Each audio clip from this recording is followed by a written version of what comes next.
आज की जो कहानी मैं आपको सुनाने वाला हूँ, इसको सुनने के बाद आपका दिल दिमाग दोनों हिल जाएगा।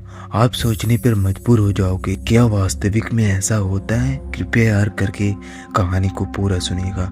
मैंने कैरेक्टर के नाम चेंज किए हैं क्योंकि यार उनकी भी अपनी खुद की प्राइवेसी होती है। चलिए कहानी की शुरुआत करते हैं। विनय सर जी हमारे जिले के ही रहने वाले थे और शादीशुदा थे। उनके परिवार में उनके 2 छोटे भाई, माता पिता, पत्नी तथा 2 प्यारे बच्चे थे। उन्हें सर जी कोलकाता में किसी सेठ के यहाँ ट्रक की ड्राइवरी करते थे।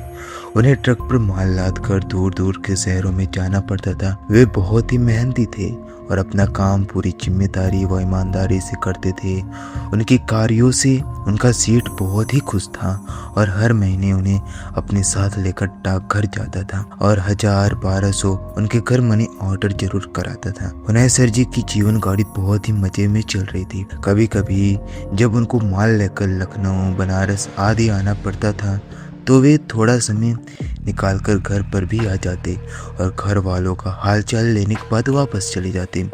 एक बार की बात है कि हुनैर सर जी रात को करीब 10 बजे ट्रक लेकर निकले। उन्हें दिल्ली को ओर जाना था। उनके साथ सामू नाम का एक खलासी भी था।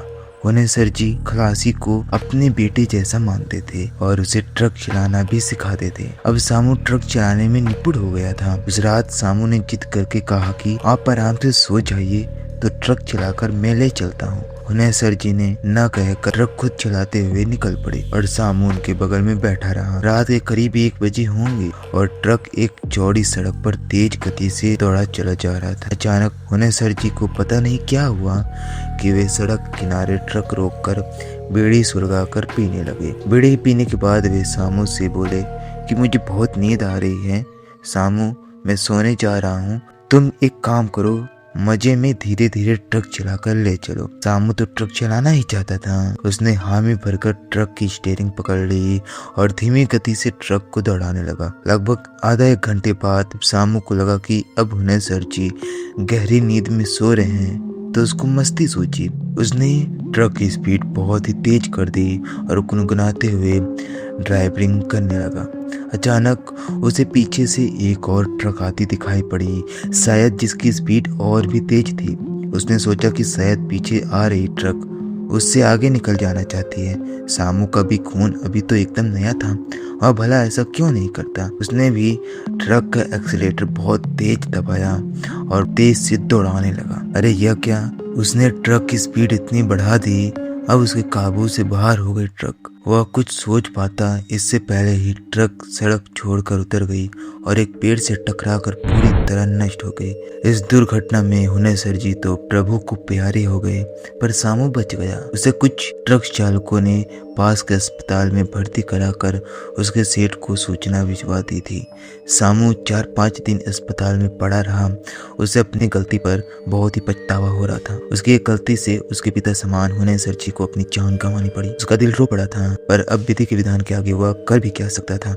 उसने तय कर लिया कि अब वह जो भी कमाएगा उसका आधा हुनैर सर जी के परिवार को दिया करेगा। अस्पताल से छुट्टी मिलने के बाद वह वापस कोलकाता आ गया। अपने सेठ से मिलकर उसने सारी बात बताई और अपनी गलती पर फूट फूट कर रोने लगा।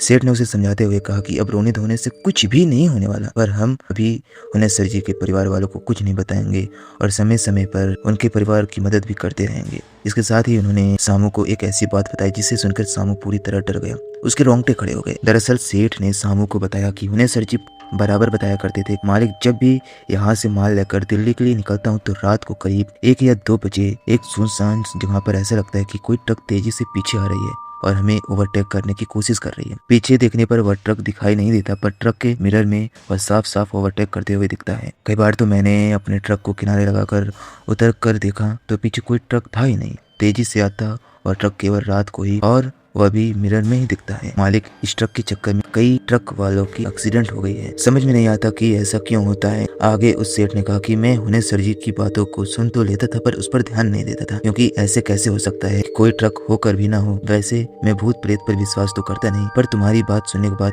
पता नहीं क्यों मुझे हुनैर सर जी की बातों पर विश्वास होने लगा है। सेठ जी की इतना कहते ही सामू को काट मार गया। वह चाह कर भी चीख नहीं सका। तो वो क्या पीछे वो आ रहा ट्रक कोई भूत प्रेत था या कोई ट्रक भूत प्रेत बनकर ट्रक वालों को चकमा देकर दुर्घटना करा देता था? खैर समय सबके घाव भर देता है। सेठ भी अपने कामों में लग गए और सामू भी। 3 महीना बीतने के बाद एक दिन सेठ ने सामू से कहा, चलो हुनैर सर जी के घर चलकर आते हैं। इस बात को छिपाना ठीक नहीं होगा और साथ ही हुनैर सर जी के परिवार की कुछ आर्थिक मदद भी कर देंगे। हुनैर सर जी थे तो हर महीने उनके परिवार को मनी ऑर्डर चला जाता था, पर पिछले 3 महीने से मनी ऑर्डर भी नहीं गया, न ही कोई पत्र आदि। उनके घर के लोग परेशान न हो। सेठ की बात सुनकर सामू ने कहा कि सेठ, अगले महीने मेरी शादी है। शादी के बाद हम लोग चलेंगे, क्योंकि मैंने भी सोच रखा है कि हुनैर सर जी के परिवार की मदद करता रहूंगा। इसके बाद सेठ ने कहा कि ठीक है, अगले महीने चलते हैं। मैं चाहता हूँ कि मैं हुनैर सर जी के बच्चों की पढ़ाई लिखाई की व्यवस्था भी कर दूं और साथ उनके दोनों भाइयों को यहाँ लेकर कुछ काम धंधा दिलवा दूं। मई का महीना था और दोपहर का समय, कड़ाके की लू चल रही थी। सेठ और सामू पसीने से तरबतर थे। वे लोग पूछते पूछते हुनैर सर जी के गांव में आ गए। एक आदमी ने हुनैर सर जी के घर पर उन लोगों को पहुंचा दिया। हुनैर सर जी के दरवाजे पर एक नीम का घना पेड़ था, जिसके नीचे चौकी पड़ी हुई थी। सेठ और सामू वहीं बैठ गए। उन लोगों ने हुनैर सर जी के परिवार के लिए साड़ी, कपड़ा, मिठाई आदि जो लेकर आए थे घर में भिजवा दिए। घर से उन्हें पानी, जलपान आदि पीने के लिए लाया गया। पानी वानी पीने के बाद उन दोनों ने हुनैर सर जी के पूरे परिवार को यह दुखद घटना सुनाने की सोची। अरे यह क्या! अभी वे लोग कुछ कहने ही वाले थे, तभी डाकिये के साइकिल की घंटी ट्रेन ट्रेन बजती हुई उसी नीम के आगे आकर रुक गई। फिर डाकिये ने हुनैर सर जी के पिता को रम्मी करते हुए मनी ऑर्डर सौंपा। मनी ऑर्डर सौंपने के बाद डाकिया चला गया। डाकिये के जाने के बाद हुनैर सर जी के पिता ने कहा कि जब आप लोग आ ही रहे थे तो फिर हुनैर सर जी को पैसे डाक से लगाने की क्या जरूरत थी? आप लोगों के साथ ही भिजवा दिए होते। हुनैर सर जी के पिता के मुंह से इतना सुनते ही सेठ और सामू दोनों हक्के बक्के हो गए। सेठ ने थूक घोंट कर हुनैर सर जी के पिता से पूछा, क्या कहा आपने? हुनैर सर जी ने मनी ऑर्डर भेजा है? सेठ की यह बात सुनते ही हुनैर सर जी के पिता ने बिना कुछ बोलते हुए कहा, हाँ, 100 के 8 नोट तथा मनी ऑर्डर वाला छोटा कागज का टुकड़ा जिस पर पता लिखा था सेठ के आगे बढ़ा दिया। सेठ जल्दी जल्दी उस कागज के टुकड़े को उलट पुलट कर देखने लगे। उन्हें कुछ भी विश्वास ही नहीं हो रहा था, क्योंकि मनी ऑर्डर के उस कागज पर जो लिखाई थी वह हुनैर सर जी की ही थी और वह पैसा उन्होंने पिछले महीने ही उसी डाकघर से लगाया था, जहाँ से सेठ और वे बराबर हर महीने पैसा लगाया करते थे। अब तो सेठ एकदम घबरा गए थे, साथ ही सामू के चेहरे का रंग उड़ गया था। उन दोनों को समझ में नहीं आ रहा था ये क्या हो रहा है। तभी हुनैर सर जी बोल पड़े, कुछ भी हो पर भगवान ऐसा लड़का सबको दे। हम लोगों की बहुत ही शुद्ध रखता है और हर महीने थोड़ा कम या ज्यादा मनी ऑर्डर जरूर कर देता है। इतना सुनते ही सामू बोल पड़ा कि काका, क्या पिछले महीने भी हुनैर सर जी ने मनी ऑर्डर किया था?